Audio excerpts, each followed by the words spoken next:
పెట్టుకోండి. దేవుని స్తోత్రం. యేసయ్య ఆశయమై ఉన్నది. చూడండి, ఎఫెసీయులకు రాసిన పత్రిక 5వ అధ్యాయము. ఎఫెసీయులకు రాసిన పత్రిక 5వ అధ్యాయము. అక్కడ మనం చూచుకున్నట్లయితే 25 నుండి 27 వరకు మనం చదువుకుందాం. పురుషులారా, మీరును మీ భార్యలను ప్రేమించండి, అటువలే క్రీస్తు కూడా సంఘమును ప్రేమించి అది కలంకమైనను ముడత అయినను అటుది మరి ఏదైనా లేక పరిశుద్ధమైనది గాను నిర్దోషమైనది గాను మహిమగల సంఘము గాను ఆయన తన ఎదుట దాన్ని నిలబెట్టుకొనవలనని వాక్యముతో ఉదక స్నానము చేత దానిని పవిత్రపరిచి పరిశుద్ధపరచుటకై దాని కొరకు తాను అప్పగించుకున్నాను. చాలా చిన్న మాట ప్రార్థన చేసుకున్న యేసయ్యా నీకు వందనాలు. ఈ వాక్యం ద్వారా నాతో మాతో అందరితో మాట్లాడి ఆయన నీ బిడ్డలు సరి చేసుకుని బలలో పాలు పంచుకొని ప్రతి ఒక్క బిడ్డ ఆయన దీవించబడ్డానికి సహాయం చేయండి. నీ కొరకు గొప్ప సాక్షులుగా వాడబడ్డానికి సహాయం చేయండి. మహిమ మీరే పొందమని యేసు నామమున ప్రార్థన చేయించున్నాం తండ్రి, ఆమేన్. హల్లెలూయా. యేసుక్రీస్తు ప్రభువారు ఆశ ఏమై ఉన్నది అంటే, ఏమండి, యేసయ్య తన స్వరక్తమిచ్చి కొన్నవారు, తను పిలుచుకున్న వారిని దేవుడు ఏమంటున్నాడంటే నా ప్రియురాలా అంటున్నాడు. ఏమంటున్నాడు? నా ప్రియురాలా అంటున్నాడు. దేవుని స్తోత్రం. మనం ప్రియురాలైతే ఆయన ఎవరు అంటే ప్రియుడు. ఏంటండి? ప్రియుడు. ఆయన మనలను ప్రేమిస్తూ ఉన్నాడు. మనం ఏమండి ఎలాగున్నామంటే పాపం చేత శాపం చేత ఏమండి మనం ఎలాగున్నామంటే నల్లగా ఉన్నాం. ఎలాగున్నాం? నల్లగా వికృతంగా ఏమండి ఎలా పడితే అలా ఉన్నాం. అలాగున్న మనలను ఆయన ఏం చేస్తున్నాడంటే ప్రేమిస్తూ ఉన్నాడు. హల్లెలూయా. ఈ లోకంలో అందంగా లేని వాళ్ళని ఎవరు ప్రేమించరు. ఏమండి? అందంగా లేని వాళ్ళు ప్రేమిస్తారా? అందంగా ఉన్న వాళ్ళని కావాలితే కొంచెం ఏమండి తగ్గించుకొని వచ్చి, క్యాస్ట్ అయినా తగ్గించుకొని వచ్చి, ఇంకోటైనా తగ్గించుకొని వచ్చి ఏం చేస్తారు? పెళ్లి చేసుకోవడానికి ఇష్టపడతారు. ఎవరిని? అందంగా ఉన్న వాళ్ళని. కానీ అంధకారంగా ఉన్న వాళ్ళని ఏమండి అస్సలు ఏమాత్రం అందం లేని వాళ్ళని ఎవరన్నా ఇష్టపడతారా? ఈ లోకంలో ఎవ్వరు ఇష్టపడరు. కనుక మన యేసయ్య ఇష్టపడ్డాడు. హల్లెలూయా. నిన్ను నన్ను మనల్ని ఎవ్వరు ఇష్టపడరు. మన లోపాలని, మనలో ఉన్న తప్పులను, మనలో ఉన్న పాపాన్ని చూసి ఎవ్వరు ఇష్టపడరు. కానీ యేసయ్య నిన్ను నన్ను ప్రేమిస్తూ ఉన్నాడు. హల్లెలూయా. చూడండి, ఆ ప్రియుని యొక్క ఏమండి ఆశ ఎటువంటిదంటే నిన్ను ప్రేమించి నిన్ను ఏం అనుకుంటున్నాడంటే ఆయన ఏం చేయాలనుకుంటున్నాడంటే నేను గొప్ప సౌందర్యంతో నింపాలనుకుంటున్నాడు. హల్లెలూయా. నిన్ను గొప్ప సౌందర్యంతో నింపి గొప్ప వ్యక్తిగా నిన్ను మార్చాలనుకుంటున్నాడు. అంతేకాదు పట్టపు రాణిగా నేను చేసుకోవాలనుకుంటున్నాడు. దేవుని స్తోత్రం. ఆ సంగతి నీకు అర్థం అవట్లేదు. ఆ సంగతి ఎవరికి అర్థం అవట్లేదు అంటే సంఘానికి అర్థం అవట్లేదు. అర్థం అవ్వక అటు చూపులు ఇటు చూపులు అంటే అటు ఇటు చూస్తూ ఉన్నాం. ఎవరినైతే ఎక్కువగా ప్రేమించాలో ఆయన్ని ప్రేమించకుండా ఈ లోకంలో ఉన్న దుష్ట ఆత్మ మనల్ని ఏం చేస్తుందంటే లోకం వైపు మళ్ళేటట్టుగా తిప్పుతుంది. ఎందుకంటే ఆయనకి నువ్వు నల్లగా ఉంటే ఆయనకి అసహ్యం కాదు, నువ్వు క్రూరుపుగా ఉంటే అసహ్యం కాదు, జాలి పడతాడు. ఆయన ఏం పడతాడు? జాలి పడతాడు, ప్రేమ చూపుతాడు. అయితే నీవు అక్రమ సంబంధం పెట్టుకుంటే మాత్రం ఆయన తట్టుకోలేదు. అందుకే ఈ లోక స్నేహము దేవునితో వైరమని మీరు ఎరగరా? చూసారా? అంటే లోకముతో ఎప్పుడైతే నువ్వు జత కట్టావో ఆయన ఇంకా తట్టుకోలేడండి ఆ బాధ. మనమే కూడా అంతే. నీ భార్య ఇంకొకరితో క్లోజ్గా మూవ్ అయి తిరుగుతుంది అనుకో, నేను లెక్క చేయకుండా, నీకు ఎలా ఉంటుంది? అంత అక్కర్లేదు. పెళ్ళిళ్ళలో వాళ్ళ చుట్టాలు వాళ్ళ బంధువులు జరుగుతుంది అనుకో, భర్తను వదిలేసి వెంటనే మంట వచ్చేసి నాడు అర్జెంటుగా వెళ్ళిపోదాం, ఇంటికి వెళ్ళిపోతున్నాడు అర్జెంటుగా. ఇదేంటండి ఇప్పుడు వరకు బాగానే ఉన్నారు కదా, ఏంటంటే ఏం లేదు నాడు నాకు పని ఉంది అర్జెంటు, అక్కడ వచ్చేసింది, అది వచ్చేస్తారు. ఈవిడికి అర్థం అవదు ఏంటి అని. విషయం ఏంటంటే అప్పుడు తర్వాత కొన్ని రోజులకి చెప్తాడు. విషయం ఏంటంటే ఆ రోజు నన్ను లెక్క చేయకుండా నీవు నీ బంధువులతో రాసుకొని పూసుకొని ఉంటే నాకు నచ్చలేదు, అందుకే తీసుకొచ్చాను. అవునా కదా? నిజం ఒప్పేసుకోవాలి. దేవుని స్తోత్రం, హల్లెలూయా. అంటే నీ భర్త ఏం కోరుకుంటాడంటే తనతో ఉండాలని, తనని ఎక్కువగా ప్రేమించాలని, తనతో ఎక్కువ మాట్లాడాలని అనుకుంటాడు కదా. ప్రియుడు కూడా అంతే, ప్రియుడు కూడా అంతే, ఈ ప్రియుడు కూడా అంతే. తనతో ఎక్కువ మాట్లాడాలా, తనతో సాహసం చెయ్యాలా, తనను గొప్ప చెయ్యాలా, తనేంటో ఏంటో నువ్వు బాగా తెలుసుకోవాలా. నీ కోసం ఆయనకి అంతా తెలుసు, కానీ నువ్వు ఆయన కోసం తెలుసుకోవాలా. నువ్వెవరి కోసం తెలుసుకోవాలా? ఆయన కోసం తెలుసుకోవాలని ఆయన ఆశ. దేవుని స్తోత్రం. రెండోది ఏంటో తెలుసా? అందుకే నా యొద్ద నేర్చుకోండి అంటాడు. ఆయన దగ్గర తెలుసుకోవాలి మనం, బోల్డ్ ఉంది ఆయన దగ్గర తెలుసుకోవాల్సింది. రెండోది ఏంటంటే నువ్వు ఇలాగ ఉండడం ఆయనకి ఇష్టం లేదు. నువ్వు నల్లని దానిని నన్ను త్రోసివేయక అంటుంది. ఏమండి సొలమ్మత ఏమంటది? నల్లని దానిని నన్ను త్రోసివేయలేదంటది. నువ్వు నీ బలహీనతలేటో ఆయనకి అన్నీ తెలుసు, కానీ నిన్ను త్రోసివేయట్లేదు. మరి ఏం చేస్తున్నాడు తెలుసా? నిన్ను ప్రత్యేకపరచాలనుకుంటున్నాడు. ఏమండి ఆయన ఎలాగైతే 10,000 మందిలో పోల్చదగ్గ అందగాడో, సౌందర్యవంతుడో, ఆ రీతిగా యేసయ్య నిన్ను నన్ను ఏం చేయాలనుకుంటున్నాడంటే సౌందర్యవంతురాలుగా చేయాలనుకుంటున్నాడు. అలంకరించుకోమంటున్నాడు. మనల్ని ఏం చేయమంటున్నాడు? మీరు అలంకరించుకోవాలంటే మనమేం అలంకరించుకుంటామంటే పట్టు చీరలో, లేకపోతే మరొకటో బంగారాలో గంగారాలో ఏయో ఉంటాయి కదా, అవన్నీ పెట్టుకుని అలంకరించుకొని నేను ఎంత బాగున్నాను అంటే నాకు బాగోలేదు అంటాడు దేవుడు. నువ్వు అసలు బాగులేవు. అది కాదు అలంకరణ. మరి నువ్వు అలంకరించుకోవాలంటే మొదటిగా ఉండాలంటే పరిశుద్ధత. నీకు పరిశుద్ధత కావాలా? నీ నోరు మారాలా? నీ నోరు ఏం చేయాలంటే వాళ్ళ గురించి వీళ్ళ గురించి మాట్లాడటం కాదు. నీ నోరు నన్ను ఆరాధించాలా, నన్ను స్తుతించాలా. దేవుని స్తోత్రం. చూసారా? నీ మనసు నా మీద పెట్టాలి. అందుకే యవ్వనే మనసు ఆయనను ఆనుకొనును, ఆయన మీద ఆనుకొనును, వానిని పూర్ణ శాంతి గలవానిగా. చూసారా? నీ మనసు ఆయన మీద ఆనుకొనడం ద్వారా నీకు శాంతి సమాధానం వచ్చేస్తుంది. హల్లెలూయా. ప్రియుని మీద ఆనుకోకుండా ఇంకొకరి మీద ఆనుకుంటే ఆయనకు మంటెక్కిపోతుంది, ఆయన కోపం వస్తుంది. అందుకే ఏమండి ఈ లోక స్నేహము నాకు వైరము అంటే మనం ఈ లోక స్నేహము లోక కార్యాల వైపు వెళ్తా ఉన్నాం.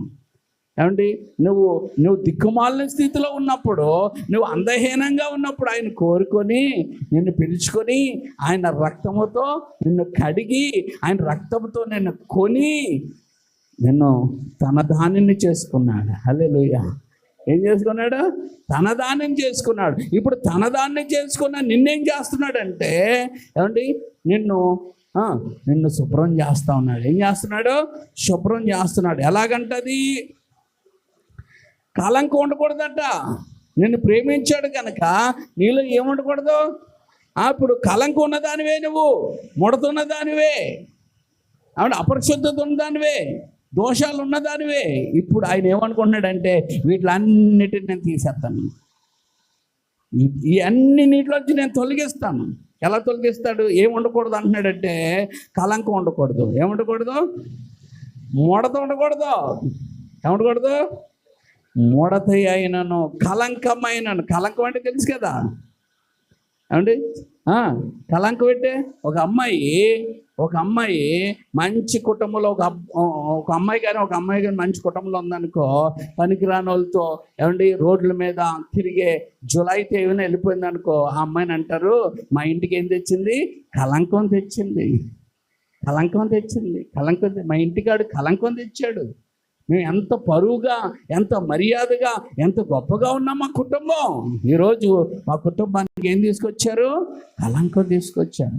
ఇగో మొన్నే మండపేటలో ఒక డిప్యూటీ తహసీల్దార్ 40 సంవత్సరాలు ఆవిడకి. వాళ్ళ నాన్నగారు చనిపోయినప్పుడు ఆమెతో చదువుకున్న ఒక ఆయన ద్వారపూడిలో బట్టల వ్యాపారం అంట. ఆయన పలకరించడానికి వచ్చాడు. వచ్చి చూశాడు, వాళ్ళ నాన్నగారు చనిపోయారు, మీకు ఇద్దరు అన్నలు ఉన్నారు ఇంకా. అయితే చూచి ఆ అన్నలకు పెళ్ళి అయిపోయింది, దేవుడికి పెళ్ళి అవ్వలేదు. చూసి ఆమెను పలకరించి, ఆమె పెళ్ళయింది అని అడిగితే పెళ్ళి అవ్వలేదు. నీకు పెళ్ళి అయిందంటే నాకు కూడా పెళ్ళి అవ్వలేదు అన్నాడు. క్లాస్మేట్ వాళ్ళు 10th చిన్నప్పటి నుంచి. అయితే మన ఇద్దరు పెళ్లి చేసుకుందాం అనుకుని వాళ్ళు ఏం చేశారంటే ఒక దేవాలయానికి వెళ్ళి పెళ్లి చేసుకున్నారు. అది అన్నలకు నచ్చలేదు. అమ్మకు బాగులేదని చెప్పి ఏం చేశారంటే పిలిపించి వాళ్ళ భర్తని రాళ్ళు పెట్టి కొట్టి చంపేశారు. ఇక్కడే మండపేటలో. ఏంటి అది విషయం? కులం కానివాడు నువ్వు ఎందుకు చేసుకున్నావు? మా పరువు పోయింది, నువ్వు మా ఇంటికి ఏం తెచ్చావు? కలంకం తెచ్చావు అని చంపేశారు. ఎవరు? అమ్మాయి ఎవరు? డిప్యూటీ తహసీల్దార్ అండి, గవర్నమెంట్ జాబ్ హాల్రో. అలాంటి ఆమెకే ఆవిడ ఏం చేస్తుందంటే అనేక మంది ఇలాంటి గొడవలు ఉంటే తీరుస్తుంది అనమాట. అలాంటి ఆవిడకే తికానా లేదు. ఇంక మామూలు వాళ్ళకి ఇంకేం తికానా ఉంటుంది చూసుకోండి. అర్థమవుతుందా? అందుకే కలంకము తెచ్చావు అనే, అవి నిజం కలంకం ఏం కాదు, ఇష్టపడి చక్కగా చేసుకుంటే అది కలంకం ఏంటి? ఈ బుద్ధి తక్కువ వాళ్ళు వీళ్ళకి అర్థం అవ్వకాని ఏమండి, ఇష్టమైన వాడితో చక్కగా ఉంటానని 40 సంవత్సరాలు పెళ్లి చేయకుండా వదిలేసారు ఇల్లు. పెళ్లి చేయకుండా వదిలేసిన గాడిదలు ఇల్లు. చక్కగా ఇష్టపడిన వాడిని పెళ్లి చేసుకుని చక్కగా వెళ్తే కలంకం తెచ్చిందా? కలంకం తేలేదు, తను సరైందే చేసింది. కానీ వీళ్ళేమనుకున్నారు? అది కలంకం అనుకున్నారు. అది కలంకం కాదు. కలంకం అంటే ఏంటి అంటే, కలంకం అంటే ఏంటండి? కలంకం తేవడం చూడండి, పెళ్ళి అయ్యి ఇంకొకరితో పోవడం, పెళ్ళి అయ్యి భర్త ఉంటుండగానే ఇంకొకరితో రకరకాలుగా చండాలమైన పనులు చేస్తారే, అయ్యి కలంకాలు, ఇంట్లోకి కుటుంబాలు కలంకాలు అయ్యి. కానీ ఇది కలంకం కాదు. కానీ కలంకం అని ఏం చేశారు? ముద్ర వేసి చంపేశారు. ఎంత దారుణం అండి. కాబట్టి ప్రభు అంటున్నాడు, నేనున్నాను మీకు ప్రియుడిగా, మీరు ఇంకొకరితో ఏం చేయకూడదు, ఇంకొకరితో సహవాసం చేయకూడదు, ఇంకొకరితో మీరు సహజీవనము చేయకూడదు, నాతోనే ఉండాలి. కలంకం ఉంది, సరే ఎన్ని రోజులు అలాగ అయిపోయింది. ఇక్కడ నుంచి నేను మిమ్మల్ని ఏం చేస్తానంటే కలంకం తీసేస్తాను. దేవుని స్తోత్రం. చూడండి ఎంత మంచోడు. ఇక్కడ నుంచి మీకు ఏం చేస్తాను? కలంకము మీలోంచి తొలగిస్తాను. ముడతలు తెలుసు కదా అంటే, తప్పులు, ముడతలన్నీ అంటే తప్పులే. ఈ తప్పులన్నిటినీ మీలోంచి, మళ్ళీ అందరిలో ఉంటాయి తప్పులు, పొరపాట్లు. ఆ తప్పులన్నిటినీ నేనేం చేస్తాను? సరి చేస్తాను. అంటే ఇస్త్రీ చేస్తే ఏమవుతుందమ్మా? ముడతలన్నీ కనపడవు, ఇంకా దేవుని స్తోత్రం, అవి పోతాయి. తర్వాత ఇంకా అలాంటివి సంబంధించి ఏదైనా ఉన్నా కూడా అవి కూడా నేను సరి చేస్తాను. తర్వాత ఇప్పుడు ఏం చేస్తానంటే పరిశుద్ధమైనదిగాను. ఎలా చూడాలనుకుంటున్నాను నా ప్రియురాల్ని? పరిశుద్ధమైనదిగాను, నిర్దోషమైనదిగాను, ఏ దోషాలు కనబడకుండా నిర్దోషమైనది. మహిమ ఆయన మహిమ కలిగినాడండి. ఆయన తగ్గట్టుగా నువ్వు నేను మారాలి కదా. అందుకే మహిమ నీకు ఇస్తాను. ఏమిస్తాను? మహిమ. హల్లెలూయా. మహిమ నీకు కూడా నేను ఇస్తాను అని ప్రభు అంటున్నాడు. మహిమ గల సంఘముగాను, మహిమ గల నా ప్రియురాలుగాను ఆయన తన ఎదుట నిలబెట్టుకోవాలనుకుంటున్నాడు. నిన్ను నన్ను ఆయన ఎదుర్కొంటా అలా చూడాలనుకుంటున్నాడు. హల్లెలూయా. ఆయన ఎదుట నిన్ను, ఆయన క్వాలిటీస్ ఇవి. ఏమంటే నేనెంతటి దాన్నండి, వాళ్ళమండి, మేమెంతటి వాళ్ళమండి, నువ్వు నేను ఎందుకు పనికిరాని వాళ్ళవే. కానీ ఆయన నిన్ను ప్రేమించాడు. హల్లెలూయా. ఆయన నన్ను ప్రేమించాడు. అందుకే ఈరోజు ఆ పాప రోత జీవితం వైపు నువ్వు వెళ్ళడానికి వీలు లేదు. నేను నిన్ను ఏం చేస్తూ ఉంటానంటే నా వాక్యం చేత నిన్ను మలుస్తూ ఉంటాను, నిన్ను పరిశుద్ధపరుస్తాను, నిన్ను నిర్దోషపరుస్తాను. నీ కలంకము, ముడతలు, డాగులు అన్నీ నా వాక్యం చేత నీకు ఏం చేస్తానంటే తొలగించేస్తాను. అందుకే వాక్యం అనే ఉదకము చేత నేను ఏం చేస్తానంటే నిన్ను శుద్ధి చేస్తాను. ఏం చేస్తానండి? శుద్ధి చేస్తాను. శుద్ధి చేసి నువ్వు అలంకరించుకోవలసినవి కూడా నేను చెప్తాను. నువ్వేం అలంకరించుకోవాలో అది కూడా నేను చెప్తాను అన్నాడు. దేవుని స్తోత్రం. చూడండి పేతురు రాసిన పత్రిక మనం ఏది అలంకరించుకోవాలో కూడా చాలా మందికి తెలియని అయోమయ గందరగోళంలో ఉండిపోతున్నారు. ఏమంటే దేవుడు అంటాడు, మీరు అలంకరించుకునేవలసినవి కూడా నేను చెప్తాను. చూడండి, పేతురు రాసిన మొదటి పత్రిక 3వ అధ్యాయం 1 నుండి 3 వచనాల్లో అది సంఘం ఎవరికి లోబడి ఉండాలా? స్వపురుషుడైన యేసయ్యకే లోబడి ఉండాలా. లోకంలో బోల్డ్ దురాత్మ అంధకార చీకటి శక్తులు ఉన్నాయి, వాటికి నువ్వు లోబడ్డానికి వీలు లేదు. లోకానికి లోబడ్డానికి వీలు లేదు, లోకాశలు లోబడ్డానికి వీలు లేదు, లోక కోరికల్లో మునిగిపోవడానికి వీలు లేదు. మరి ఎవరికి? నీ స్వపురుషుడైన యేసయ్యకి నువ్వు లోబడాలా. యేసయ్యకి లోబడితే నీ భర్తకు కూడా నువ్వు లోబడతావు. హల్లెలూయా. నీ భార్యను కూడా నువ్వు ప్రేమించగలుగుతావు. హల్లెలూయా. సరే, లోబడండి. అందువలన వారిలో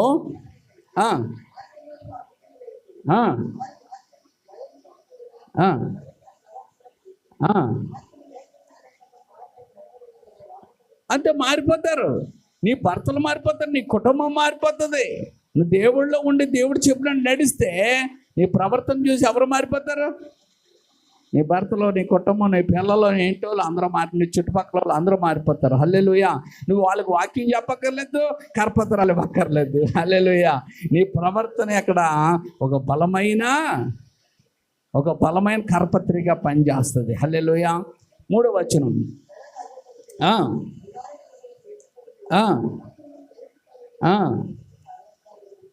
అదిగో అక్కడ ఏమన్నాడంటే, జడలంటే మీరేసుకొచ్చిన జడలు కాదు సుమా. జడలంటే ఏమండి ఇలాగుంటాయి. అక్కడ నైజీరియాలో ఉంటారు చూడండి, అప్పుడప్పుడు కనపడుతూ ఉంటారు. వాళ్ళకి ఎన్ని జడలు ఉంటాయి? జడలు వేయడానికి ఇంచుమించుగా ఒక రోజు పడుతుంది వాళ్ళకి. అలాగా మీరు టైం వేస్ట్ చేసుకోవద్దు అన్నాడు. అంతేకాని జడలు వేసుకోకుండా ఎరబూసుకొని తిరగమనలేదు. ఈ మధ్యన కొంతమంది చర్చిలకు వెళ్తున్నారు. ఎలాగెళ్తున్నారంటే ఇదంతా ఇలాగ వేసుకొని తల వెళ్తూ ఉన్నారనమాట. అలాగా వికారంగా వెళ్ళక్కర్లేదు, దెయ్యాల్లాగా చక్కగా జడలు వేసుకోవచ్చు. ఈ జడలు ఏంటంటే విస్తారమైన జడలు, అవి వేసుకోకూడదు. ఇంకా బంగారు నగలు పెట్టుకున్నట్టు, అంటే బంగారం మీద వ్యామోహం ఉండకూడదు. బంగారం, అందుకే మీకు ఒక్కసారి చూడండి, బంగారం కనుక పెట్టుకోవడానికి మీరు ఇష్టపడితే, ఏమంటే ఆశపడితే, ఇప్పుడు ఒక తులం కొన్నారనుకో, ఖచ్చితంగా మీరు దేనికి తాతారు తెలుసా? మరొక తులానికి పైసా చేస్తాం. మరొక తులం కొన్నాక మళ్ళీ ఏం చేస్తాం అనుకున్నాం? మరి ఒక 2 తులాల కోసం మళ్ళీ దాయటం మొదలెడతావు. మళ్ళీ 2 తులాలు కొన్నాక మరి 4 తులాల కోసం నువ్వు పెడుతూ ఉంటావు. అంటే నీ ఆశ అలాగా పెరుగుతూ ఉంటుంది, కానీ నువ్వు కొనుక్కుంటానికి ఇష్టపడతావు, కానీ దేవుని పరిచయంలో నువ్వు వాడబడు. అందుకే బంగారం మీద ఆశ ఉన్న వాళ్ళు దేవుడి కొరకు పరిచయంలో ఏమీ చేయలేరు. బంగారం మీద ఆశను చంపండి, బంగారం లాంటి దేవుడి మీద ఆశ పెట్టుకోండి. హల్లెలూయా. ఆయన నిన్ను బ్రతికించగలడు. చాలామంది అంటారు, ఈ బంగారం ఉండడం వల్ల తాకాటు పెట్టాను, ఈరోజు వైద్యం చేయించుకున్నానండి, ఈ బంగారం ఉండడం వల్ల నేనేం చేశాను, నా వైద్యం చేయించుకున్నానండి, నాకు ఖర్చు పెట్టానండి చెప్తారు. అసలు నీకు వైద్యం ఖర్చే రాదు. అసలు ఎవడికో ఇచ్చుకోమన్నాడు 2 లక్షలు పెట్టి. ఆ బంగారం ఆ వైద్యుడు ఖర్చు పెట్టుంటే ఆ జబ్బే రాకుండా ఆయన ఏమండి ఆపురు కదా. ఒకవేళ వచ్చినా ఆయనే స్వస్థపరచును కదా. దేవుని స్తోత్రం. హల్లెలూయా. కానీ మన వాళ్ళు ఏం చేస్తారంటే, ఏమండి విపరీతమైన ఆలోచనలు చేస్తూ ఉంటారు, దెబ్బ అయిపోతారు. అందుకే దేవుడి కొరకు, అందుకే పెంతెకోస్తు సహవాసంలో మీరు అన్ని కూడా ఆభరణాలు ఆయనకి సమర్పించుకోండి. ఆభరణాలు పెట్టుకోకూడదని ఎందుకన్నారు సార్? ఆభరణం దేవుడికి అడ్డంకమేం కాదు, కానీ ఆభరణం మీద కనుక నీకు మనసు కనుక వెళ్తే, స్త్రీలకు ఎక్కువ ఏంటో తెలుసా? ఆభరణాలు పిచ్చి కనుక, ఆభరణం విషయంలో ఆశ కనుక కలిగిందంటే ఇంకా ఒకదాని నుంచి వెళ్ళి ఒక వారం నగలు కాదు, 7 వారాల నగలు రావాలంటాను. ఏమంటే 1 వారం నగలు కాదు, ఇప్పుడు 7 రోజులు 7 వారాల నగలు నాకు కావాలి. అబ్బో, చూసారు ఎంత వచ్చిందో? ఎన్ని కేజీలైనా అలా పెరుగుతుంటుంది. జయలలిత ఉంది కదా, ఆమె ఈ నగలు పెట్టుకొని నగల మీద ఏమొచ్చింది తెలుసా? అసహ్యం వచ్చేసిందంట. ఏమొచ్చేసింది? ఈ నాకేంటి, నాకు ఉండాలి, కానీ ఎట్టుకుంటే నేను అందంగా ఉన్నానని చెప్పేది అది కరెక్ట్ కాదని అసలు బంగారాలు పెట్టుకోవడం మానేసిందండి. పట్టు చీరలు కట్టడమే మానేసిందండి ఆవిడ. చూసారా జయలలితని?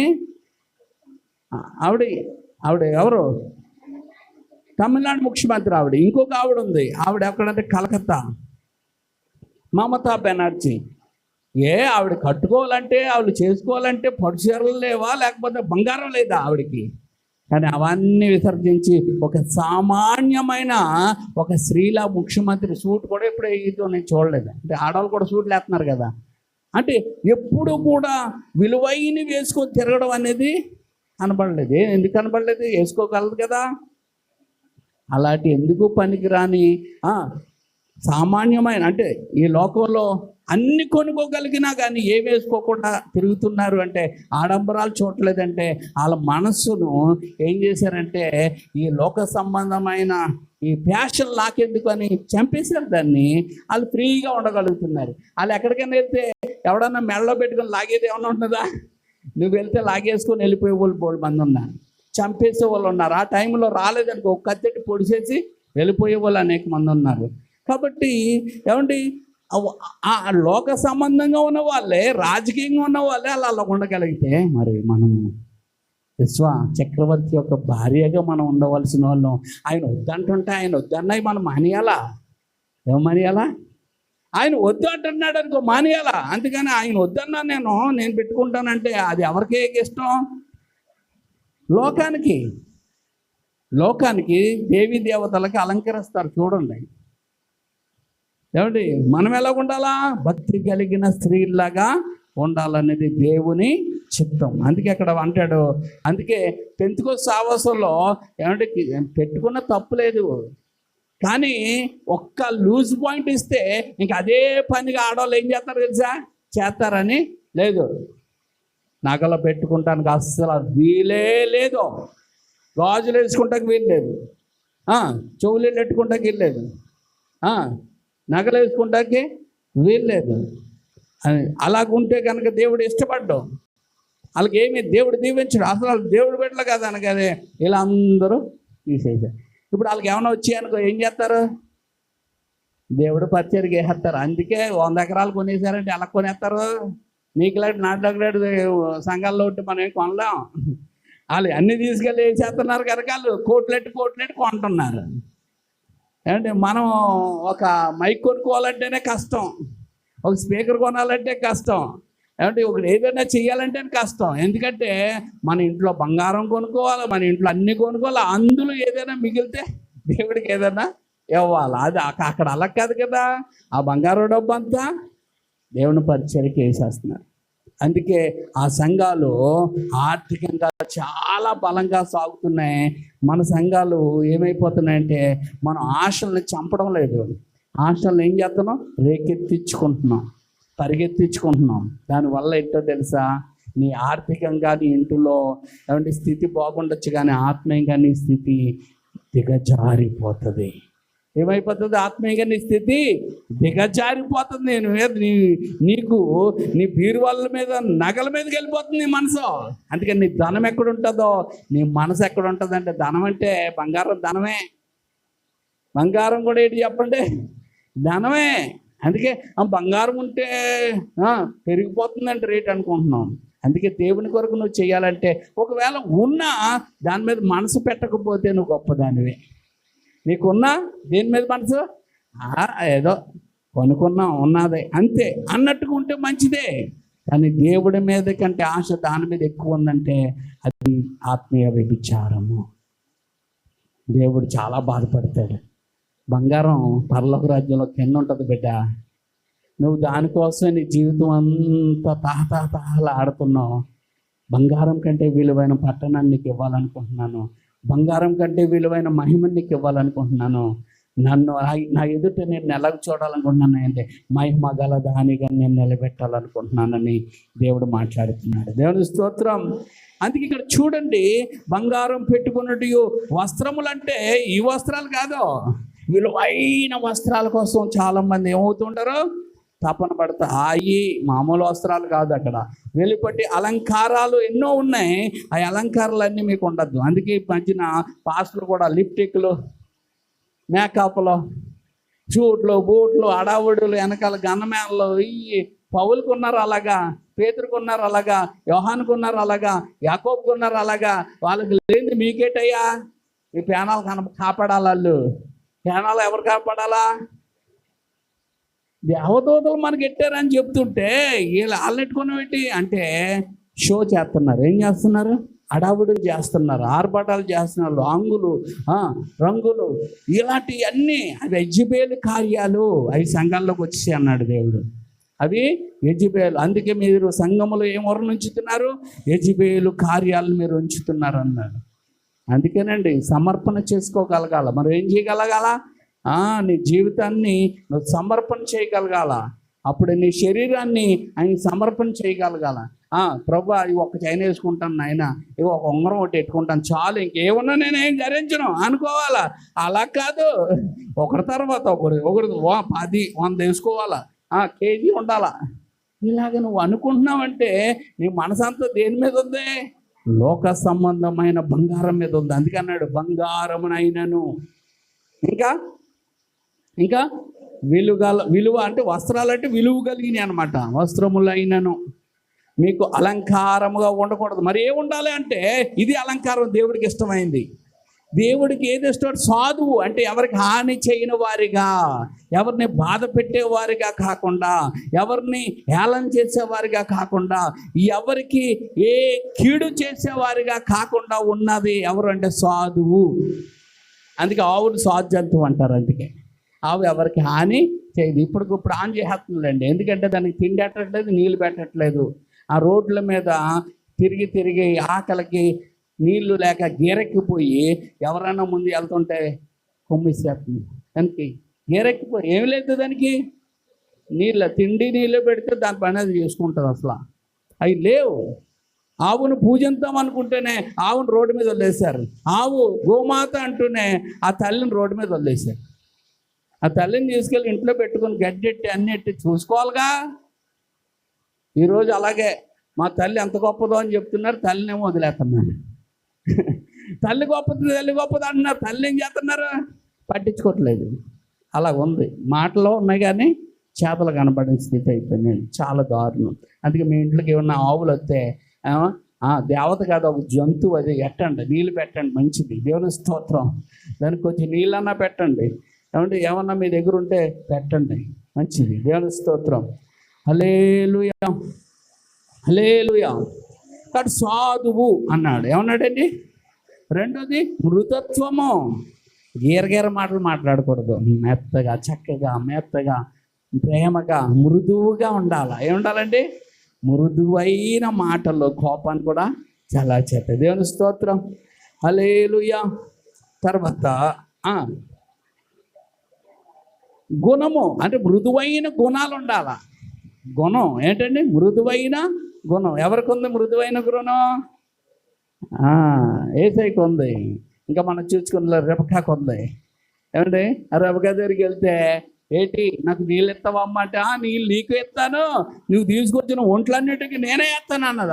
అబ్బోయ్ అంటే ఇలా తోడేసేది కాదండి. కిందకెళ్ళి బావిలోకి వెళ్ళి పట్టుకొని పైకి వచ్చి నీళ్ళు తోడి పెట్టాలంటే ఒంట్లు ఎంత తాగుతాయి తెలుసా? 200 లీటర్లు తాగుతాయి. అన్ని లీటర్లు మనం ఈ మధ్యన కొంతమంది కొంచెం మంచినీళ్ళు అడిగితేనే మంచినీళ్ళు కూడా అలాగేలండి మేము కొనుక్కుంటున్నాం అన్నారు ఒక చోట. అదే మంచినీళ్ళు అంటే మన అందరికీ కలిపి ఒక బిందు నీళ్ళు అవుతాయి. ఆ బిందు నీళ్ళు ఏమంటుంది ఆవిడ? కొనుక్కుంటున్నాం, మాకు నీళ్ళు వెళ్ళండి అన్నది. కానీ ఆమె ఏం చేసింది? రెబకా ఎలియాజరుకి ఇవ్వడమే కాదు, దాన్ని బట్టి ఆవిడ ఏమన్నాడంటే దేవుడు ఈమెను కోరుకున్నాడు అన్నాడు ఎలియాజరు. దేవుని స్తోత్రం. గుణాన్ని బట్టి తీర్చాడు అంతే. నీ గుణం అనేక మందిని రక్షిస్తుంది. హల్లెలూయా. నీ గుణం అనేకుల్ని నడిపిస్తుంది. హల్లెలూయా. నీ గుణం అనేకుల్లో ప్రేమను పుట్టిస్తుంది. అందుకే గుణం అక్షయ అలంకారము గల మీ హృదయపు అంతరంగ స్వభావము అంటే అంతరంగ పురుషుడు అనమాట. అదిగో మీకు అలంకారంగా ఉండాలి. అది దేవుని దృష్టికి పెద్ద విలువలేంది. అది దేవుని దృష్టికి ఏంటమ్మా విలువలేందా? నేను ఏదైనా ఎత్తే నా వెనకాలని ఎత్తన్నారు. విలువలేందా? మనుషుల దృష్టికి అది విలువలేనిది. మనుషుల దృష్టికి అది విలువలేనిది. మనుషుల దృష్టికి ఏది విలువైందో తెలుసా? మంచి జడలు వేసుకొని. మనుషుల దృష్టికి ఏదండి? మంచి బంగారం పెట్టుకొని. మనుషుల దృష్టికి ఏదండి? మంచి వస్త్రాలు కట్టుకుని వెళ్ళిన వాళ్ళకి పేటేసేస్తారు. సామాన్యంగా వెళ్ళిన వాళ్ళని లేదా లెక్క చేయరు. అది మనుషుల దృష్టికి ఏమంటే విలువైంది. కానీ ఇప్పుడు చెప్పుకున్నది దేవుని దృష్టికి మిగుల విలువ కలిగిందని ఉంది. హల్లెలూయా. ఇది మన అలంకరణ. హల్లెలూయా. 5లో కూడా ఉంటుంది, అటువలే పూర్వము దేవుని ఆశ్రయించిన. చెప్పాను కదా, రేపుకి అమ్మగారు, అమ్మ అబిగైల్ అమ్మగారు, బసిబా, వీళ్ళందరూ కూడా, రూతు, ఎస్తేరు, వీళ్ళందరూ అయ్యి చేశారు. అందుకే ఎస్తేరుకి ఎన్ని నగలు పెట్టుకోవచ్చండి. ఆవిడేమన్నదే, అవన్నీ నాకు వద్దు, అవన్నీ నాకు వద్దు, నేను ఇలాగే ఉంటాను. ఎలా ఉంటాను? సింపుల్. నేను ఎలా ఉంటాను? సింపుల్గా తయారవుతాను. ఓవర్ యాక్షన్ నాకు వద్దు, సింపుల్. ఆ సింపుల్గా వెళ్ళింది, చక్రవర్తి ధైర్యం పొందేసుకుంది. సింపుల్ కావాలా. హల్లెలూయా. అందుకే ఇక్కడ మనం చూసుకున్నట్లు 5వ వచనం చూడండి, అటువలే దేవుని ఆశ్రయించారు. ఇప్పుడు చెప్పిన స్త్రీలు, పరిశుద్ధ స్త్రీలను తమ స్వపురుషులు లోబడి నుండి చేత తమను తాము అలంకరించుకున్నారు. నువ్వు దేవుడికి లోబడమే అలంకరణ. దేవుడి యొక్క గుణాలు ధరించడమే అది దేవుని దృష్టిలో. ఏది చెప్పండి? మిగుల, అమ్మా అందరూ చెప్పండి, మిగుల విలువ కలది. ఎవరి దృష్టికి? దేవుని దృష్టికి మిగుల విలువ కలది. మిగులు విలువ కలిగింది కావాలా? ఏ మనుషులకి విలువ కలిగింది కావాలో నువ్వు కోరుకో, నీ ఇష్టం అది. కానీ అందుకే మారాలా. నువ్వేమవ్వాలా? మారితే దేవునికి ఇష్టమైపోతావు. ఆ ప్రియుడిని నేను ప్రేమిస్తుంటే ఆ ప్రియుడిని మనం బాధ పెట్టకూడదు అన్నమాట. చూడండి, ఎఫెసీయులకు రాసిన పత్రిక 6వ అధ్యాయము 6వ వచనంలో ఇలాగ ఉంటుంది, మనుషుడు సంతోషపెట్టువారు చేయనట్లు కంటికి కనబడుటకే కాక. అది అమ్మ, కంటికి కనబడాలని, మనుషులు మెచ్చుకోవాలని ఏది మనం చేయకూడదట. మరి ఏం చేయాలంటే, క్రీస్తు దోషులమని ఎరిగి దేవుని చిత్తమును మనపూర్వకంగా జరిగించుచు మనుషులకు చేసినట్టు కాక, అది ఏది చేసినా ఇష్టపూర్వకంగా చేస్తేనే దేవుడు అంగీకరిస్తాడు. అందుకని అయిష్టంగా ఏది చేసినా దేవుడు ఇష్టపడు. అయిష్టంగా నువ్వు ప్రేమిస్తే కుదరదు. కొంతమంది పెళ్లి కూతురులు ఉంటారు, నీ భర్త బాగా నచ్చాడంటే అన్నీ చేసినాడు, తర్వాత అయిష్టంగా ఉంటుంది. ఏంటంటే నాకు నచ్చలేదండి. ఇదేంటి మరి నచ్చాడన్నా? నచ్చాడని అని వాళ్ళు వీళ్ళు అన్నారండి అన్నాడు ఒకడు. అలాగే పెళ్ళికి వెళ్తే పెళ్లి కూతురుని చూసి అరే ఎలాగుందరంటే చాలా బాగుంది అన్నాడట. బాగా చూసుకోరంటే బాగానే ఉంది అన్నాడట. ఆ తర్వాత పెళ్ళి అయిపోయిన తర్వాత నాకు మా ఆవిడ నచ్చలేదు అన్నాడట. ఎందుకు నచ్చలేదంటే, మా ఆవిడకి ఎంత జడ అనుకున్నానో ఆవిడ సౌరం తీసి అక్కడ పెట్టిందంట, సౌరం అని వదిలేశాడు. అంటే వాడు దేన్ని బట్టి ప్రేమించాడు? జడను బట్టి ప్రేమించాడు అన్నాడు. కొంతమంది అలాగే ఉంటాయి ఏమంటే, ఆ తర్వాత వదిలేస్తారు. ఒకడు అలాగే ఇక్కడే ఒకడు పెళ్లి చేసుకున్నాడు ఏమంటే, భార్య బాగానే ఉన్నారు, 2 పిల్లలు పుట్టాక వదిలేశాడు. అంటే ఎందుకు పెళ్లి చేసుకున్నారో తెలీదు. అలాంటి పెళ్ళికి పనికిరారు. పెళ్లి చేసుకుంటే నువ్వేం చేయాలంటే, నీ భార్య, నీ బిడ్డలు, నీ కుటుంబంతో ఉండాలి. ఆయన నమ్మకమైన వాడు. నీవు కూడా నీ కుటుంబానికి ఎలా ఉండాలా? నమ్మకమైన. భార్య కూడా తన భర్త విషయంలో ఎలా ఉండాలా? నమ్మకంగా ఉండాలి. భర్త తన విషయంలో ఎలా ఉండాలా? నమ్మకం ఉండాలి. ఎవరిలో నమ్మకాలు కుదరకపోయినా ఆ కాపురం నిలబడదు, అది విషయం. అందుకే ఏమంటే, భర్తలో నమ్మకం ఉంటే భార్య ఉండదు, భార్యలో నమ్మకం ఉంటే భర్త ఉండదు. ఇద్దరిలో నమ్మకం ఉండాలా. అది అండర్స్టాండింగ్ అంటారు దాన్ని. ఏమంటారు? అండర్స్టాండింగ్ దెబ్బతింటే ఆ కాపురాలు నిలబడవు. మనకి దేవునికి అండర్స్టాండింగ్ ఉండాలా. అప్పుడు మన ఆత్మీయ జీవితము ఒక బలంగా ఉంటుంది. హల్లెలూయా. మనం ప్రభువా అంటే వెంటనే ఆయన పలుకుతాడు. నాదా అంటే నా ప్రియురాలా అంటాడు ఆయన. హల్లెలూయా. నా భార్య అంటాడు ఆయన. అంటే ఆమె మాట ఈమె మాట ఆయన వింటాడు, ఆయన మాట ఈమె వింటుంది. అండి, అర్థమైందా? ఆయన మాట ఆయన మాట ఈమె వింటది, ఈమె మాట ఆయన వింటాడు. ఎంత గొప్ప ధన్యత చూడండి అది. అందుకే నువ్వు పరలోకాన్ని భూమి మీద అనుభవించగలుగుతావు. హల్లెలూయా. పరలోకాన్ని భూమి మీద ఆ ప్రియుని ఆశ ఏంటంటే ఆయన మొదటగా పరిశుద్ధంగా ఉండాలన్నది ప్రియుని ఆశ. ఆ ప్రియుని ఆశ ఏంటంటే నిర్దోషంగా ఉండాలి అనేది ప్రియుని ఆశ. ఆ ప్రియుని ఆశ ఏంటంటే మహిమ గల దానిగా ఉండాలని ఆయన ఆశ. ఆ ప్రియుని ఆశ ఏంటంటే భక్తి కలిగిన స్త్రీలాగా ఉండాలని ఆయన ఆశ. ఇందాక చెప్పుకున్నాం కదా, ఎలా ఉండాలి నీ ఓటమి ఎలాగ ఉండాలా? యెజబెల్లాగా ఉండాలా? నీ ఓటమి ఎలాగ ఉండాలా? పూర్వము పరిశుద్ధ స్త్రీలు ఎలా నడుచుకున్నారో ఆ రీతిగా నువ్వు ఉండాలి. పూర్వం అనేది అక్కడ పెట్టాడు. ఆ భక్తి, ఆ సాధుత్వము, ఆ మృదుత్వము, ఏమండి అంతరంగములో ఉన్న భక్తి ఆయనకి ఇష్టమంట. అది ఆయన దృష్టికి ఎలాడదట? విలువ విలువ గలది. విలువ అంటే ఏంటి? వాల్యూ, చాలా వాల్యూ ఇస్తున్నాడు దానికి. ఆ వాల్యూ ఇచ్చాడు కాబట్టి నువ్వు మాట చెప్తుంటాడు ఆయన. హల్లెలూయా. అలా మారడానికే ప్రతిరోజు వాక్యం. అంతేగాని ఏమండి ఒకరు ఉన్నారు అతను ఏం చేస్తాడంటే, ఏమండి వాళ్ళు ఏం చేస్తారంటే, ఏమండి దేవుడి మాటలు వస్తున్నప్పుడు దాంట్లో తప్పులు పట్టాలని చూడడం కంటే మనలో ఉన్న తప్పులు సరి చేసుకోవాలని అనుకుంటాం మంచిది. దేవుని స్తోత్రం. అందుకే ఒక ఆయన అన్నాడు, తప్పులు ఎన్నవారు ప్రతి ఒక్కరు తప్పులు మనం చూడకూడదండి, మన తప్పులు దేవుడు చూపిస్తాడు, మనం సరి చేసుకుంటాం. దేవుని స్తోత్రం. హల్లెలూయా. ఎందుకు అంటే ఏమండి దేవుడు న్యాయపీఠం మీద మనందరము కూడా ఒక రోజు నిలబడాలట. ఆ న్యాయపీఠం దగ్గర మనం నిలబడాలట. చూడండి రోమాపత్రిక 12వ అధ్యాయము, రోమాపత్రిక 12వ అధ్యాయము 9వ వచనం. రోమాపత్రిక 14:9 చూడండి. 14. తాను మృతులకును సజీవులకును ప్రభువుండుటకు ఎందు నిమిత్తమే కదా క్రీస్తు చనిపోయి మరల బతికాను. అయితే నీవు నీ సహోదరునికి తీర్పు తీర్చినలా నీ సహోదరుని నిరాకరింప. అంటే విషయం ఏంటంటే సహోదరుని తీర్పు తీర్చకూడదా?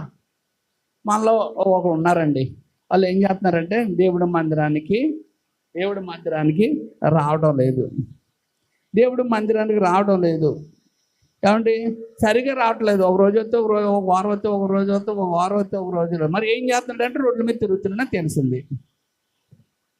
తెలిసినప్పుడు ఇలా చేస్తున్నాడా అని అనుకొని మనం చెప్పాం. తల్లి మళ్ళీ మార్చుకుని వచ్చాడు. మళ్ళీ కొన్ని రోజులకి అలా చేశాడు. మళ్ళీ చెప్పాం, తిరగబాటు చేశాడు. మళ్ళీ అలా తిరుగుతున్నాడు. మళ్ళీ చెప్పాం, మరింతగా మన మీద ఏమంటే విరోధం పెట్టుకున్నాడు. ఎందుకంటే మొదట అన్నాడు అంటే మొదట తెలియక చేశాడు, తర్వాత తెలిసే చేస్తున్నాడు. అందుకని తెలియక చేసినప్పుడు నువ్వు చెప్పావు కాబట్టి అన్నాడు. తెలిసి చేస్తున్నప్పుడు నీ గొడవ తెప్పించుకోవాలని నీతో చిన్న గొడవ పెట్టుకుంటే ఇంక మాట్లాడవు కదా. అందుకని చిన్న గొడవ పెట్టుకున్నాడు. ఏంటి నన్ను అలా చూస్తున్నారు, నన్ను ఎలాగన్నారంటే నన్ను అలాగన్నారని చిన్న గొడవ పెట్టుకున్నాడు. ఇంక అప్పుడు ఏమవుతుంది? చిన్న గొడవ పెట్టుకుంది. అప్పుడు ఏమవుతుంది? వాళ్ళతో మాట్లాడటం ఉండదు కనుక నీ పని నువ్వు చూసుకుంటావు, వాళ్ళ పని వాళ్ళు చూసుకున్నట్టు ఉంటారు. అందుకే కొంతమంది కావాలని ఏం చేస్తుంటారంటే చిన్న గొడవలు పెట్టుకొని ఆ మనుషులకు దూరం అవుతారు. ఎందుకంటే మనకు చెప్పకూడదు, మనకి ఈ విషయాలు ఏమీ చెప్పకూడదు అని. అంతేకాని మరి ఇంకో విషయం కాదు. అందుకే ఇక్కడ అన్నాడు, ఏమన్నాడు? నీవు నీ సహోదరునికి తీర్పు తీర్చనేలా.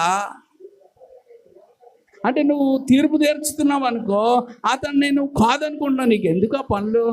తీర్పు తీర్చే పని ఎవరికి ఉంది? తెలిసే చేస్తున్నారు కదా.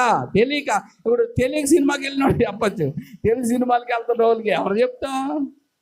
నువ్వు చెప్తే నీ మీద నువ్వు పెద్ద పవిత్రుడు వేటి అంటారు, లేకపోతే నువ్వేమంత పవిత్రురాలు వేటి అంటారు. నీకు దానివల్ల నీకు సుఖం లేదు. కానీ దేవుడు చెప్తా అలా మానేస్తారు అప్పుడు. అందుకే ఎవరికి ఏలు పెట్టాత్మా నువ్వు చూపించడం వల్ల నీ దవడ పేలిపోద్ది. నీకున్న చెప్పండి, నీకున్న గౌరవం పోతుంది. నీకున్న గౌరవం ఊడిపోతుంది. ఎందుకంటో ఎవరు చెప్తారు? మనకు లేడేటి ప్రియుడు, ఆయన వదిలేస్తాడేటి? ప్రియుడు కండిషన్లో పెట్టుకుంటాడు. దేవుని స్తోత్రం. ఆ ప్రియుడు తన భార్యను ఏం చేస్తాడు?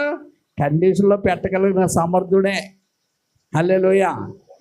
అవయవంగానే ఉండి ఎడం చెయ్యి, నువ్వు మరి ఏం చేయట్లేదు, అన్నీ నేనే చేస్తున్నాను తెలుసా, రాయటం నేనే, తినిపించడం నేనే, అన్నీ నేనే చేస్తున్నాను, నువ్వేం చేయట్లేదు, నువ్వు అనకూడదు. ఆ మాట అనకూడదు. దేవుని స్తోత్రం. ఆ చెయ్యికి ఏం చేయాలో చేస్తావు. ఒకవేళ చెయ్యకపోతే ఎలా చేయించాలో చెప్పండి అమ్మా, తెలుసమ్మా. దేవుని స్తోత్రం. లేకపోతే దానికి ఎలా రెస్ట్ ఇవ్వాలో దీనికి తెలుసు. మీకు ఒక విషయం తెలుసా? కొంతమంది శుద్ధలు తినేస్తారు తెలుసా? శుద్ధలు, మట్టి, ఇటుకు ఇది తింటారు తెలుసా? అది ఎందుకు అనుకుంటున్నారు? అది ఐరన్ లోపం. అది ఐరన్ లోపం అవడం వల్ల ఈ మెదడు చెప్తుందట, అది తినే, అది ఇది తినే అని వాళ్ళని ప్రేరేపిస్తుందట. ప్రేరేపించగానే వాళ్ళు ఏం చేస్తారంటే తినకూడదు అనుకుంటూనే తినేస్తూ ఉంటారు. అదొక ఏంటండి కంప్లైంట్. దాన్ని ఏం చేయాలా? కాబట్టి రక్తం పెరిగేలాగా, ఐరన్ పెరిగేలాగా నువ్వు ఆహారం పెట్టి డాక్టర్ గారి దగ్గరికి వెళ్ళి కొన్ని మందులు వాడితే ఆ అలవాటు ఆటోమేటిక్గా వాళ్ళు ఎప్పుడైతే లోన్ అవుతుందో మెదడు ఇంక చెప్పదు. చెప్పేటప్పటికి అది చేయరట. అందుకని వాళ్ళు చూసి జాలి పడాలా కానీ కుట్టేస్తాం, నువ్వు అది చేసావా, తిన్నావా, కుట్టేస్తాం, ఎంతసేపు చేస్తాం, తిన్నావా కుట్టేస్తాం, భయంతో చేయలేము. ఇప్పుడు నువ్వు వైద్యుడి దగ్గరికే తీసుకెళ్ళాలి. హల్లెలూయా. ఎక్కడ తీసుకెళ్ళాలా? ఆయన మనల్ని ఎలా ఫాలో చేయమంటున్నాడో అలాగా బిడ్డను అలా మనం చేసినప్పుడు అతనిలో కావలసిన రక్తము, ఐరన్, పుష్టి వచ్చేసినప్పుడు మెదడు ఏం చేయదు? ఆ తినాలనే థింకింగ్ అని తీసుకురాదట. హల్లెలూయా. నాకు చాలా ఆశ్చర్యం అనిపించింది. నేను అనుకున్నవాడిని వీళ్ళే కావాలని తినేస్తారని. మా అని కూడా అప్పుడప్పుడు బియ్యం వేసేస్తుంటే నాకు చాలా కోపం వచ్చేది. అప్పుడు నాకు అర్థమైంది. దేవుని స్తోత్రం. కొన్నిసార్లు అర్థం అవ్వదు. అర్థమవుక ఏం చేస్తాం? అపార్థం చేసుకుంటాం ఏమండి. తర్వాత అర్థమైనప్పుడు ఓహో ఇదా అనుకుంటాం. హల్లెలూయా. అందుకే తొందరపాటు మనకు అనవసరం. కానీ మనందరికీ మన ప్రియుడు ఉన్నాడు. ఆయన మనం ఏం చేస్తున్నామో మీకు విషయం తెలుసా? బాగా ప్రేమించే వాళ్ళు ఏం చేస్తున్నారు, ఎటు ఉన్నారో కనిపెడతా ఉంటారు. అలాగే మళ్ళీ బాగా ప్రేమించేవాడు ఉన్నాడు. ఆయన మళ్ళీ ఏం చేస్తూ ఉంటాడు? అన్నీ పరిశీలించి కనిపెడతా ఉంటాడు. కాబట్టి పరిశీలించే పని అవయవాల్లో ఉన్న మనది కాదు, ఆయనదే. హల్లెలూయా. కాబట్టి తెలియక చేసినప్పుడు చెప్పచ్చు. అందుకే బైబిల్లో ఉంది, తీర్పు తీర్చండి అని ఉంది. ఏముంది? తీర్చండి. ఇప్పుడు తీర్చకండి అని ఉంది. అంటే తీర్పు తెలియని వాళ్ళకి చెప్పండి, మీరు తెలిసిన వాళ్ళకి ఇంక కామ్గా ఉండండి. ఆయన ఏం చేస్తాడంటే అవన్నీ సరి చేస్తాడు. అది అక్కడ రాయబడ్డది చూడండి. నీ సహోదరుని నువ్వు తీర్పు తీర్చడం వల్ల పోగొట్టుకుంటావు. నిరాకరింపునేలా మనమందరము ఎక్కడుంటాం? దేవుని న్యాయపీఠము ఎదుట నిలబడవలసిన సమయం ఒకటి ఉన్నది. జాగ్రత్తగా చూసుకోండి. ఆయన తీర్పు తీరుస్తాడు. అందుకే ఇక్కడే మనం తీర్పు తీర్చుకొని, ఇక్కడే మనం సరి చేసుకొని పరిశుద్ధంగాను, నిర్దోషమైనదిగాను, మహిమ గలదానిగాను, వాక్యానికి లోపడుతురా మనం మర్చబడితే ఆ ప్రియుని ఆశ మన అందు ఏమవుతుంది? తీర్చబడటమే కాదు, పట్టప్రాణిగా ఆయన దగ్గర ఉంటాం. హల్లెలూయా. అట్టి కృప నీకు నాకు ఇవ్వాలని దేవుడు చెప్పుతున్నాడు. హల్లెలూయా. హల్లెలూయా. అర్థమవుతుందా? అందుకే మిమ్మల్ని అందరినీ బ్రతువులాడుకునేది ఏంటంటే మనం ఇక్కడ ఎలా ఉన్నామంటే గడ్డి పరకల్లాగా ఉన్నాం. ఎలా ఉన్నాం? గడ్డి పరక. మనం చూసి సాతాను నవ్వుతున్నాడు, మనం చూసి దురాత్మ శక్తులు నవ్వుతున్నాయి, మనల్ని చూసి అంధకార శక్తులు నవ్వుతున్నాయి. మీరేం చేయలేరు మమ్మల్ని, మీరు ఇంతే. మిమ్మల్ని నేను ఏం చేస్తానంటే కృంగదీసేస్తాను, మిమ్మల్ని నేను ఏం చేస్తానంటే నీరసింపజేస్తాను, వాళ్ళని అందరినీ నేను వాడుకుంటానని సాతానుడు వారు అంధకార దురాత్మ శక్తులు ఏం చేస్తున్నాయంటే ఎగతాళి చేస్తున్నాయి. ఏమంటే మనల్ని ఎటకారం చేస్తున్నాయి. ఎందుకంటే విడివిడిగా ఉండిపోయాం. విడివిడిగా ఉన్న వాటిని అన్ని తొక్కుని వెళ్ళిపోతూ ఉంటాయి. నక్కలో తొక్కుతాయి, తోడేళ్ళు తొక్కుతాయి, పిచ్చి కుక్కలో తొక్కుతాయి, అన్నీ తొక్కుతూ ఉంటాయి. కానీ భయం దేనికి ఉండదు. కానీ ఆ గడ్డి పరకలు అన్నీ కలిసి ఒకటిగా మారిపోయింది అనుకోండి, ఏనుగు సైతం భయపడిపోతుంది. ఏ సైతం? ఏనుగును కూడా అది బంధించేయగలుగుతుంది. చూడండి, ఇంక ఎంత ఏనుగులు బంధితే నక్కెంత, తోడేలు ఎంత, కుక్క ఎంత. ప్రతిదీ కూడా ఏమవుతుంది? అమ్మో నేను కట్టబడిపోతానని పారిపోతాయి. నేను కట్టబడిపోతానని పారిపోతాయి. అందుకే మనకి ఈ ఐక్యత దేని ద్వారా వస్తుందంటే వాక్యము ద్వారా, దేవుని ప్రేమ ద్వారా, ఇంకా దేని ద్వారా వస్తుందంటే ఆత్మ ద్వారా ఈ ఐక్యత మనకు కలుగుతుందట. హల్లెలూయా, హల్లెలూయా. ఎఫెసీయులకు రాసిన పత్రిక, ఎఫెసీయులకు రాసిన పత్రిక 4వ అధ్యాయము 1వ వచనం. మీరు సమాధానము బంధము చేత ఆత్మ కలిగించు ఐక్యము కాపాడుకుంటే శ్రద్ధ కలిగిన వారై ప్రేమతో ఒకరినొకడు సహించుకొనుచు అన్నాడు. దేవుని స్తోత్రం. కొన్ని లోపాలు ఉంటాయి, లోపాలున్నా మనం సరి చేసుకొని కలవగలిగితేనట, ఆత్మ కలిగించినట్లుగా మనం శ్రద్ధ కలిగి కలవగలిగితేనంట, సమాధాన పడగలిగితేనంట, ఆ ఆత్మ మనకి ఏం కలిగిస్తుందంటే ఐక్యమును. ఏమండి ఏమొస్తుంది? ఐక్యము. దాన్ని మనం కాపాడుకుంటూ శ్రద్ధ కలిగి ఒకరినొకరు ప్రేమించుకుంటే విడిగా ఉన్న వాళ్ళందరూ ఒక తోడైపోతాం. అదే మన సంఘంలో ఒక్క తోడుగా మనం ఉన్నాం అనుకో, మనం చూసి సైతాన్ కూడా భయపడతాడు. హల్లెలూయా, హల్లెలూయా. మన సంఘానికి దేవుడిచ్చిన ప్రత్యక్షతలు ఎన్నో. నిజంగా ఒక మాట, ఈ మధ్యకాలంలో దేవుడు ఎన్నో పాటలు ఇచ్చాడు. 210 పాటలు పైగా దేవుడు ఇచ్చేసాడు. దేవుని స్తోత్రం. ఈ 200 పైగా పాటల్లో మరి నేను మీకు నేర్పుతున్నాను, కానీ ఒక్కోసారి నేనే ట్యూన్ మర్చిపోయి ఏదో పాడుతున్నాను. మొన్న ఇలా నేర్పించారు, మొన్న ఇలా నేర్పించారు అని కన్ఫ్యూజన్లో ఉండి మీరు కూడా నేర్చుకోలేకపోతున్నారు.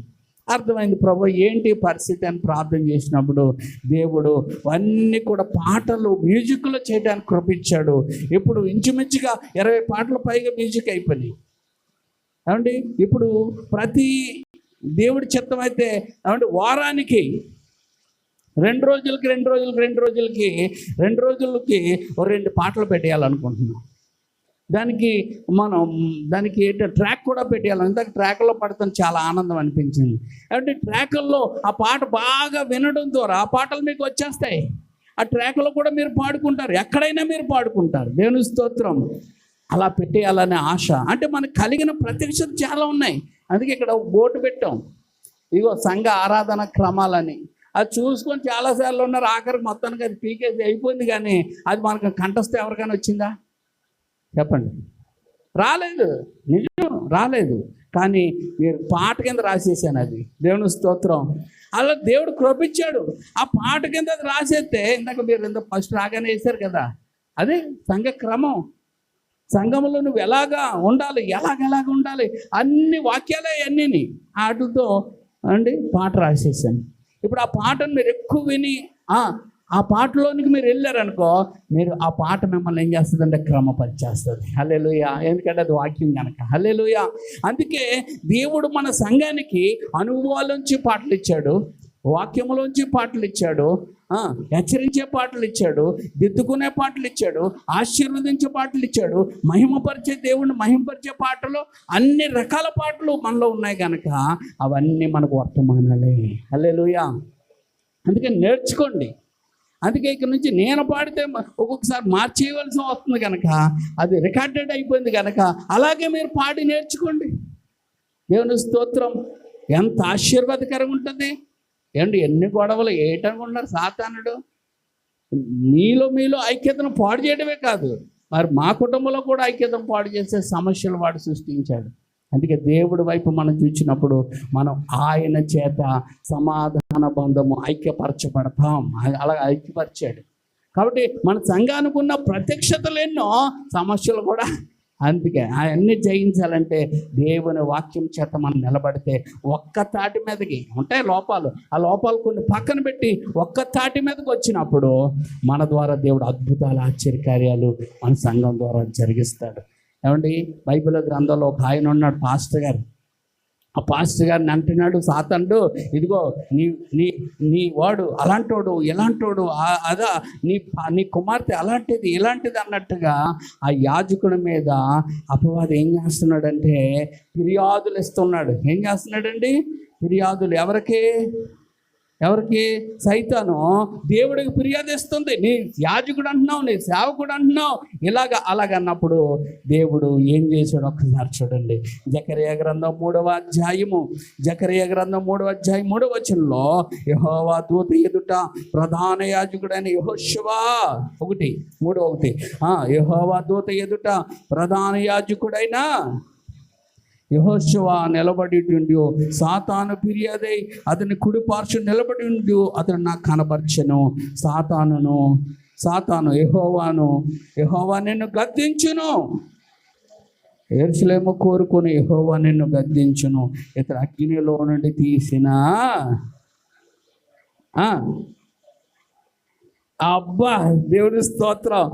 ఏమండి, యెహోషువ ఇక్కడ మనం చూసుకున్నట్లయితే యాజకుడు యెహోషువలో ఏమున్నాయి? లోపాలు ఉన్నాయి, పొరపాట్లు ఉన్నాయి. కానీ దేవుడు ఏమంటున్నాడు తెలుసా? సాతానుతోనే ఇతడు అగ్నిలోంచి తీయబడిన కొరివిలాగా ఉన్నాడు అంటే అతడు ఒప్పుకున్నాడు. అతడు ఏం చేసాడంటే ఒప్పుకున్నాడు, అట్లా క్షమించబడ్డాడు. అందుకే ఒప్పుకున్న వారు క్షమించబడతారు. ఎలాంటివైనా ఒప్పుకోకపోతే దేవుడు సాతానికి నువ్వు దొరికిపోతావు. అందుకే సాతాను అతను చేసినవి పట్టుకొని వచ్చాడు. అప్పటికే ఇతను ఏమైపోయాడండి? యెహోషువ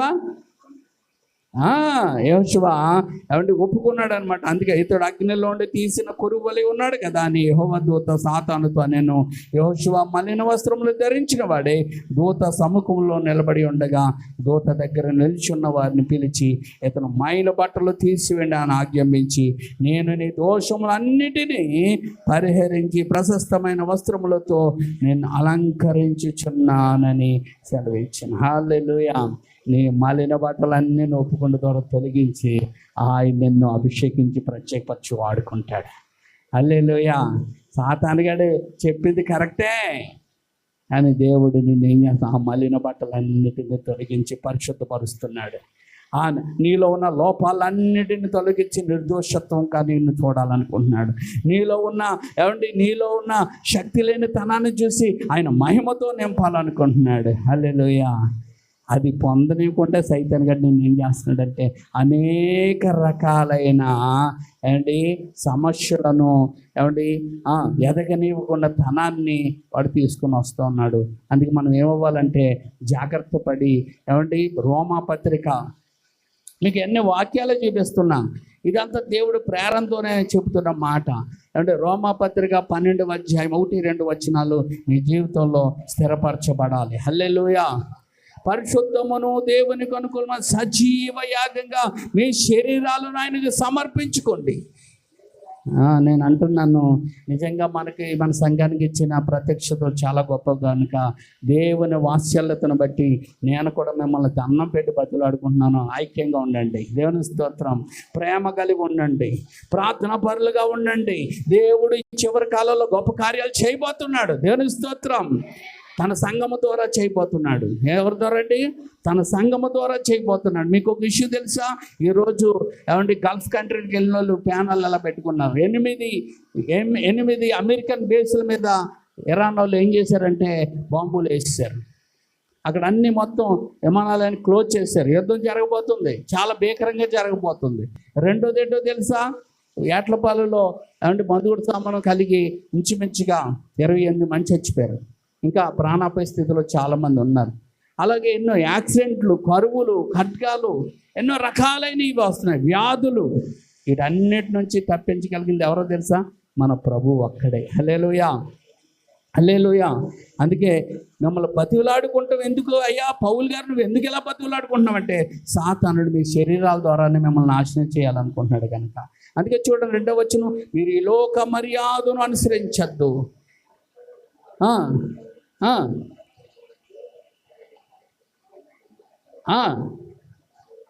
అంతే, మనసు మార్చుకోండి అంతే. మనసు మారి మీరు రూపాంతరానులోకి వస్తే ఆయన మిమ్మల్ని అభిషేకించి వాడుకోవాలనుకుంటున్నాడు. దేవుని స్తోత్రం. హల్లెలూయా.